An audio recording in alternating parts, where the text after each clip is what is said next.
کلام میں سے یہ سیکھ رہے ہیں کہ جو ہماری آئیڈینٹی ہے جو خدا میں ہے اس شناخت کو ہمیں جان لینے کی ضرورت ہے. اور اس میں سے ہم نے یہ سیکھا تھا کہ بنی اسرائیل جو ہیں وہ خداوند کے لوگ ہیں، لیکن جو ان کا خداوند کے ساتھ چلنے کا گراف ہے، یہ لائن جو ہے، یہ گراف جو ہے، یہ انتہائی پستی میں جاتے ہیں اور وہاں پر جا کر یہ خدا کو پکارنا شروع کرتے ہیں اور خدا انہیں وہاں سے نکالتا ہے، رہائی بخشتا ہے اور خدا انہیں بلندی پر لاتا ہے. کچھ سال، کچھ مہینے، کچھ دن آرام رہتا ہے، لائف انجوائے کرنے لگتے ہیں اور اسے سسٹین نہیں کر پا رہے اور پھر سے واپس تنزلی کی طرف جو ہے وہ روانہ ہو جاتے ہیں. دو کتابیں ہیں بائبل مقدس کی جو ٹڈی دل کے حملے کو ظاہر کرتی ہیں، اور یہ جو ٹڈی دل ہے ان کی فصلوں کو تباہ و برباد کر دیتا ہے. یوئیل کی کتاب بیان کرتی ہے ایک بڑی آفت کا جو بنی اسرائیل پر آئی ہے. یوئیل کی کتاب میں یہ بات لکھی ہے کہ جو کچھ ٹڈیوں کے ایک حملے سے بچتا ہے اسے دوسرا غول جو ہے وہ چٹ کر جاتا ہے، اور جو کچھ دوسرے غول سے بچتا ہے اسے تیسرا غول چٹ کر جاتا ہے.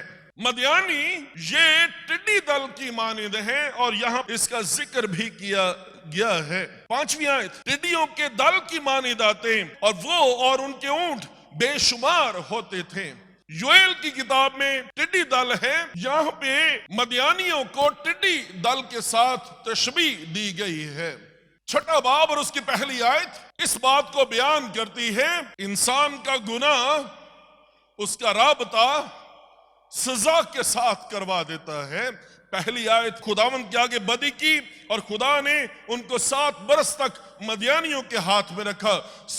جو گناہ ہے اس نے ان کا رشتہ، ان کے تعلق کو سزا کے ساتھ جوڑ دیا ہے. لیکن 6 باب اور اس کی 7ویں آیت جو ہے وہ بیان کرتی ہے کہ بنی اسرائیل مدیانیوں کے سبب سے خداوند سے فریاد کرنے لگے.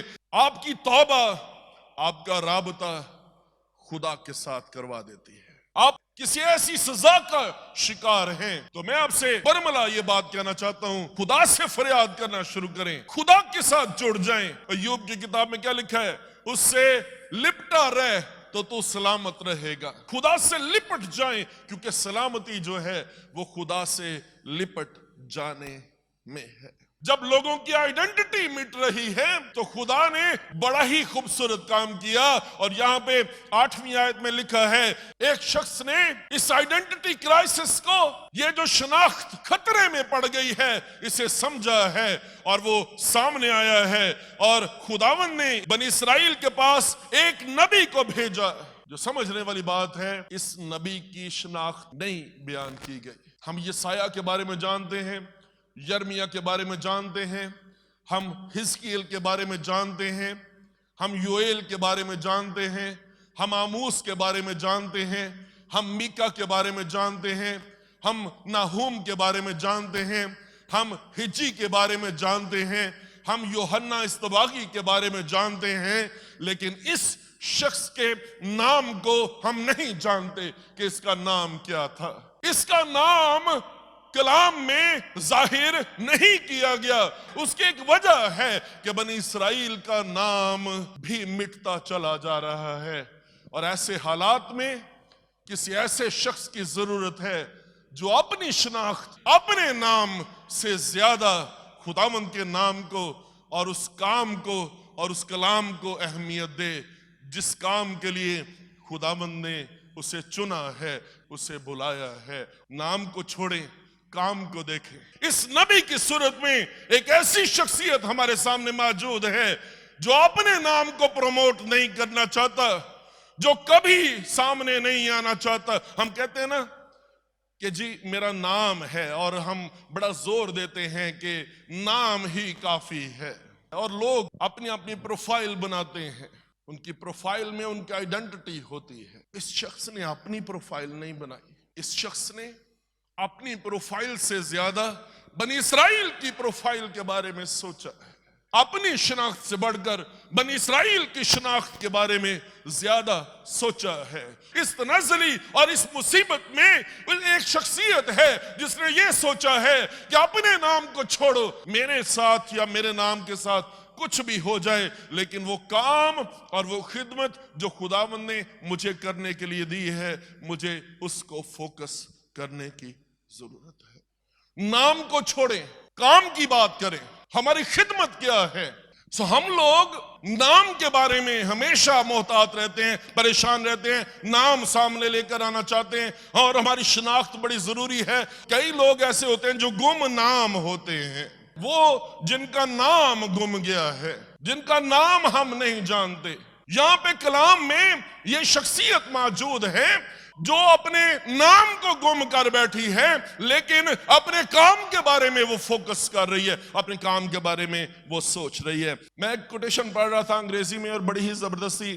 God has a habit of picking nobodies and making them somebodies. یہ جو نو باڈی بن جانا ہے، یہی تو سب سے بڑا چیلنج ہے. ہماری پرابلم یہ ہے کہ ہم نام کے پیچھے بھاگتے پھرتے ہیں، ہم سم باڈی بننا چاہتے ہیں، لیکن خدا جو ہے وہ نو باڈیز کی تلاش میں ہے. میں اور آپ جب ہم نو باڈی بن جاتے ہیں تو خدا ہمیں سم باڈی بنا سکتا ہے. یہ نبی یہ ہمیشہ مجھے اٹریکٹ کرتا ہے، اور میں کئی بار سوچتا ہوں خداوند میں اس نبی سے ملنا چاہتا ہوں. خداوند نے ایک نبی کو بھیجا ہے، اور یہ شخص جو ہے یہ جا کر اس نے نبوت کی ہے، اس نے کام کرنا شروع کیا ہے، اور اپنے کام پر زیادہ فوکس کر کے یہ گمنامی کی حالت میں ہی مر گیا ہے، لیکن اس گمنامی میں بھی اس نے خداوند کے نام کو اونچا کر دیا. آپ ایسا بننا چاہتے ہیں؟ پہلا سیموئیل اس کا 16واں باب نکال کر دیکھیں.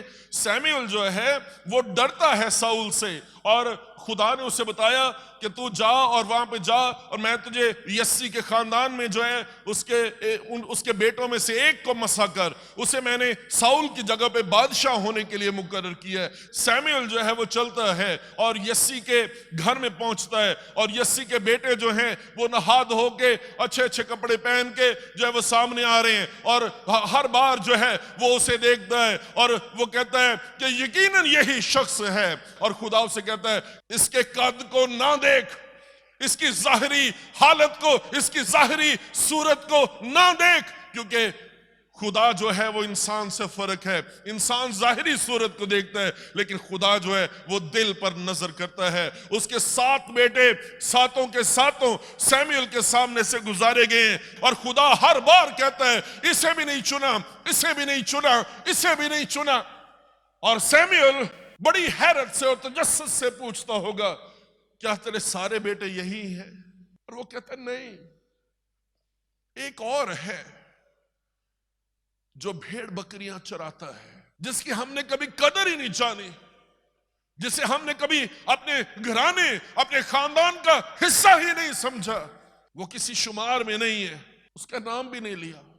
ایک طرف وہ شخصیت ہے جس کا کوئی شمار نہیں ہے، دوسری طرف اس کی عزت دیکھیں کہ سیموئیل جیسی شخصیت یہ کہتی ہے کہ جب تک وہ نہ آ جائے ہم نہیں بیٹھیں گے.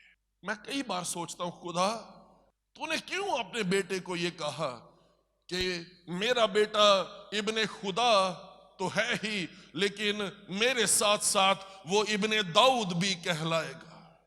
اور یہ وہ شخصیت ہے جو گمنامی کی حالت میں رہ کر بھی اپنے کام پر، اپنی بلاہٹ پر غور کرنا چاہتی ہے. کبھی آپ نے اس ٹانٹ کو دیکھا جو 17ویں باب میں تھی، جب وہ اپنے بھائیوں سے ملنے کے لیے گیا اور اس کے بھائی اسے کہتے ہیں کہ وہ تھوڑی سی بھیڑ بکریاں تو نے جنگل میں، تو نے بیابان میں کس کے پاس چھوڑی ہے؟ ہمیں معلوم ہے کہ تو یہاں پہ تماشا دیکھنے کے لیے آیا ہے. ابن داؤد یسوع مسیح اس شخصیت کے ساتھ جڑا ہے. ہم نام پیدا کرنے کی فکر میں ہیں، اور خدا ایسے لوگوں کو ڈھونڈ رہا ہے جو نام سے زیادہ اپنے کام پر اور اپنی بلاہٹ پر فوکس کریں. آپ میں سے ہر ایک خداوند کے نام سے جو کہلاتا ہے وہ بلایا گیا ہے. آپ مسیحی ہیں. کہ آپ اپنی ساری زندگی خدا کے اکلوتے بیٹے یسوع مسیح پر ایمان لا کر اور اس کی خدمت کرتے ہوئے آپ گزار دیں گے. آپ اپنے نام سے زیادہ مسیح کے نام کے بارے میں سوچیں گے. آپ اپنے نام سے زیادہ یسوع مسیح کی عزت کے بارے میں سوچیں گے, کیونکہ آپ کے نام کے ساتھ جو مسیحی لگا ہے, مسیح کا نام جڑا ہے, آپ اس کی عزت کروائیں گے, آپ اس کی طرف لوگوں کو مبذول کروائیں گے. ایک نبی کو بھیجا, اس نے ان سے کہا خداوند اسرائیل کا خدا یوں فرماتا ہے کہ میں تم کو مصر سے لایا اور میں نے تم کو غلامی کے گھر سے باہر نکالا. 8ویں آیت, اور میں نے مصریوں کے ہاتھ سے اور ان سبوں کے ہاتھ سے جو تم کو ستاتے تھے تم کو چھڑایا اور تمہارے سامنے سے ان کو دفع کیا اور ان کا ملک تم کو دیا. حال میں ان کو مصیبت ہے اور مستقبل میں یہ رہائی کی تلاش کر رہے, امن اور اطمینان کی آشا لیے ہوئے اپنی آنے والی نسلوں کے بارے میں یہ لوگ فکر مند ہیں. لیکن عجیب بات یہ ہے کہ جب یہ نبی آیا ہے تو یہ نبی ان کے حال اور ان کے مستقبل کے بارے میں بات کرنے کے بجائے ان کے ماضی کے بارے میں بات کرنا شروع کر دیا اس نے. اور کئی بار ہم یہ سوچتے ہیں خداوند تو ہمارے ساتھ بات کر, اور ہم سوچتے ہیں کسی طرح سے دریافت کریں کہ یہ سال ہمارے لیے کیسا سال رہے گا. ہم مستقبل کے بارے میں فکر مند رہتے ہیں اور خدا جو ہے وہ ہمیں پاسٹ میں لے کر جاتا ہے. نبوت کا کبھی بھی مطلب یہ نہیں ہے کہ آپ صرف مستقبل میں دیکھیں. نبوت کا مطلب یہ ہے کہ آپ ماضی میں دیکھیں, اور یہ نبی ان کو ماضی میں لے کر گیا ہے. وہ انہیں کہتے ہیں صرف مصریوں کے ہاتھ سے نہیں, خدا نے ان تمام لوگوں کے ہاتھ سے تمہیں چھڑا لیا جو تمہیں ستاتے تھے. ان کا ملک خدا نے تمہیں دیا.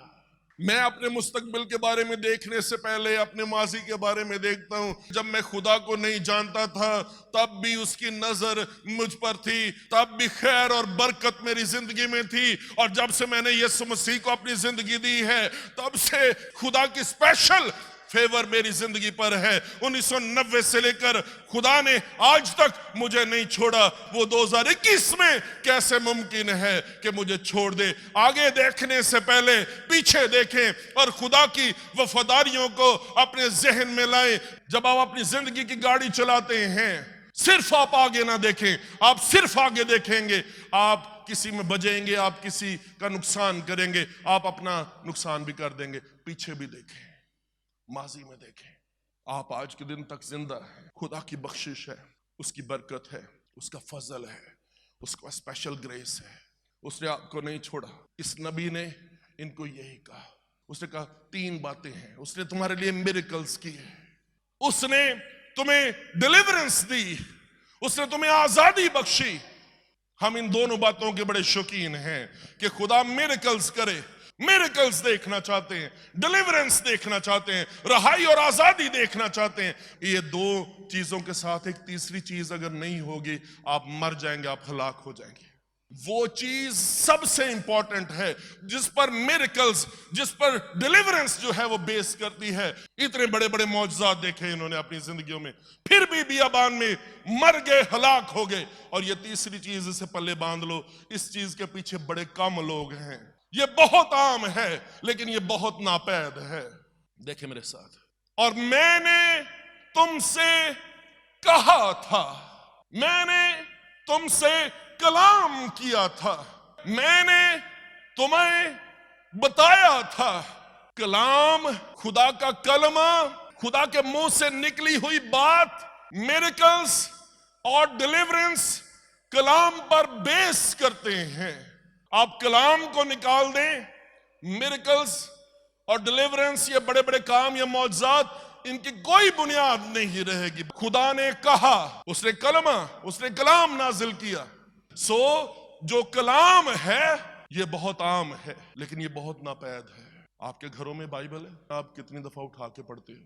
سوشل میڈیا, ہمیں یوٹیوب, ہمیں فیس بک چھوڑے گی تو پھر ہم کریں گے نا. انہوں نے پوچھو جڑے جا کے لائکاں دے پیچھے نسے پجے پھر دینے, انہوں نے پوچھو کلام کنا ہوندا ہے. کسی وقت انہوں نے امتحان لے لو بٹھا کے. اور ہمارا چرچ اس شہر میں شاید پہلا چرچ ہے. یہ یونیک بات ہے ہمارے بارے میں کہ ہم سب سے زیادہ عزت یسوع مسیح کو دینا چاہتے ہیں. یسوع مسیح کے ساتھ کلام مجسم یسوع مسیح کو اور کلام خطی کو، بائبل مقدس کو ہم سامنے رکھنا چاہتے ہیں اور اس کے مطابق ہم اپنی زندگی کو گزارنا چاہتے ہیں. اور یہ میرا پیشن ہے. لوگوں کی ملاقات میرے ساتھ ہو یا نہ ہو، ان کی ملاقات یسوع مسیح کے ساتھ ہو جانی چاہیے، کیونکہ تاریخ کا، کائنات کا ایک ہی دولہا ہے اور اس کا نام یسوع مسیح ہے.